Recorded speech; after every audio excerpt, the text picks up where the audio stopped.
Hey, Matt and Pete here with Mainline Overland. We're back with the two-door G-Wagen project.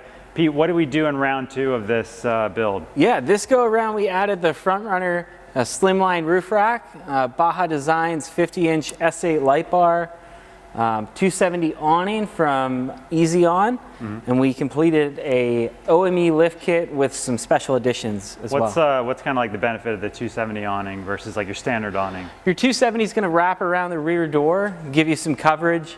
This one looks a little bit sheeted forward, but it gives us some nice coverage when we actually have it deployed with the rear door opening, so we don't actually have like water coming in and still caught in the drip rail. Nice. Going so you down. want a nice square alignment with like the back of the rack for rainy days, so absolutely. you're not going to get water. And anybody that's tried to put a 270 awning on another vehicle will recognize the value of a swing open door versus a hatch when you're trying to run one of these, because your more modern Land Cruisers and whatnot are going to have kind of a spoiler that's going to come up and hit the 270, and you've got to get creative spacing it up. So it's nice and easy with these old school rigs with the heavy duty drip rail where we can actually tie in the whole roof rack that can support a rooftop tent. A lot easier and a lot more utilitarian. And right now this customer's got like a water carrier, and from we FrontRunner, also have some other mounts for like Zarges or Audi boxes, right? Yeah, the FrontRunner Slimline 2 is a great setup. It has kind of drop-ins to the aluminum extrusion, so you can go ahead and add different mounts. You can add bolt heads into the extrusion just to kind of quickly adapt your own mount or bolt something down. So a nice versatile system. You can also get the pieces to make it longer or shorter or narrower for your next vehicle, which is important. So it could theoretically be the last rack that you buy, despite your vehicle upgrades. And with this FrontRunner, these standoff mounts for the awning, we're still able to run like rooftop tent essentially up here, right? Yeah, absolutely. Yeah, again, nice little mounts that are engineered just to bolt right on for just about anything, whether it's a 270 awning or a lower, just straight 8-foot deploy awning. They also have quick release tent mounts, kind of anything and everything, lifestyle wise, fishing rod mounts, snowboard mounts, lockable stuff, propane tank mounts, all that good stuff. And I guess it's important to note that the 270 awning can deploy either to the passenger side like it does in this case, or there's a driver's side version as well. Yes, so there's left and right hand side options depending on what you're trying to or what way your swing out door opens. Or if you have like a rooftop tent and maybe it opens to the side, you definitely want to make sure you're getting the correct tent and awning not blocking your combination access, so that you can get in and out of the tent. So just something important to think about.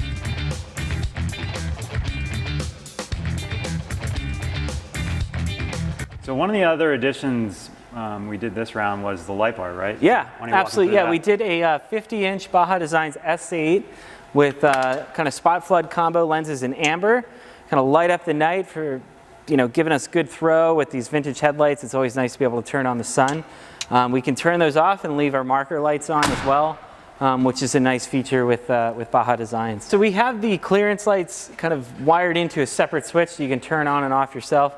It's a nice feature just so people can see as you're coming down the road that this is potentially a taller rig, might have a rooftop tent on it, just so they can anticipate the size of vehicle that's coming through. And it also, you get a little bit of use out of it on the street where you're not totally blinding and offending anybody that comes across your path. Pay a lot for that light bar. You might want to use it a little bit, Yeah, some more features aren't the worst thing. Definitely a nice feature. All right, so Pete, one of the other big additions on this round of the build was the suspension, right? And this was a little bit more involved than like a standard spring swap, right? For sure, yeah. If you saw our last video, you're definitely going to see that this truck is no longer in that stuffed kind of squatted stance. We added a 2-inch Old Man Emu lift comprised of heavy-duty coil springs, spec'd for the weight that we're carrying or plan to carry. And then nitrocharger shocks, you can kind of see them down there in the yellow. They're a little bit stiffer, give you a little bit more support for the more weight that you're adding, especially up higher on on-ramps, off-ramps, whatnot, just kind of tighten up that ride. On a G-Wagen, to do it right is a little bit more of a process than just doing a spring and shock swap. Some people do just do that.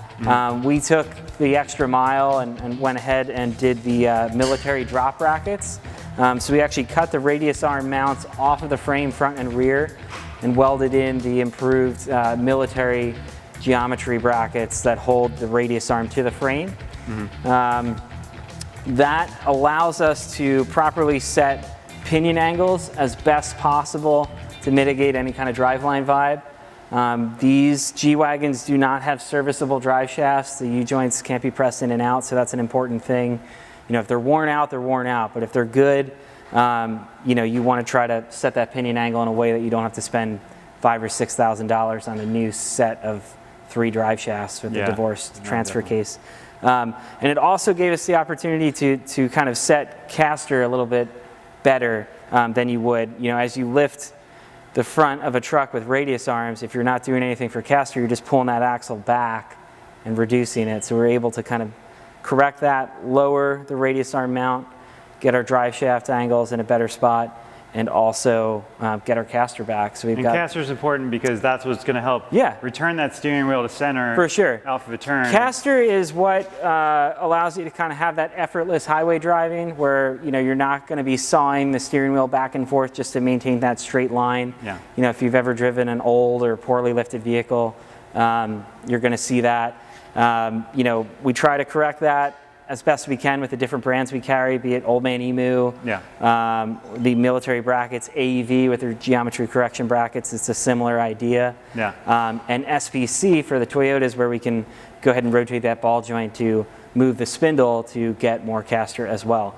So without that caster returning to center, you know, you would have to actively steer kind of the wheel back. Which basically makes for a much more fatiguing kind of driving experience. And for overlanders who are going to be traveling hundreds or thousands of miles in a trip, you know, that will really make a difference. For you and for whoever you're driving with. You know, they might not enjoy that first trip. That's all important for you to continue down the hobby, right? For sure. So definitely worth doing it right and getting that caster where you need it. Yeah, and the G-Wagons are a lot more of a comfortable rig, you know, for the vintage and for the fact that they're solid axle compared to, say, like a Defender or something like that.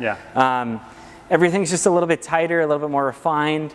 I mean, you can hear the door shut, the door open.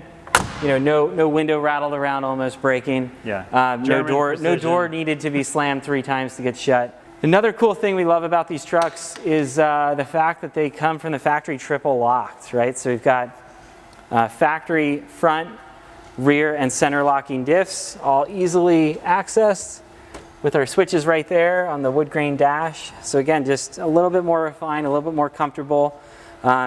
It's still a 1994 diesel G-Wagon. It's not the fastest thing in the world, but we don't need to make it any more difficult to drive. It'll get you there, and you know, part of overlanding is enjoying the journey, right? Yeah, absolutely. Along the way. For sure. Taking the slower route. Yeah. So yeah, I mean, hard to find something that can kind of beat the capabilities of this stateside with triple locked, 2-door diesel. You know, what else do you got? And it's got the look, and it'll look great in your Instagram photos. Yeah, absolutely. All right, thanks for joining us on phase 2 of this G-Wagon build series. There will be a phase 3 episode, so definitely stick around for more awesome content on this build. For sure. Don't forget to like and subscribe if you enjoyed the video. You'll also be halfway there to entering our monthly giveaway series, which is pretty compelling. And if you missed stage 1 of this G-Wagon build, be sure to check it out right up here.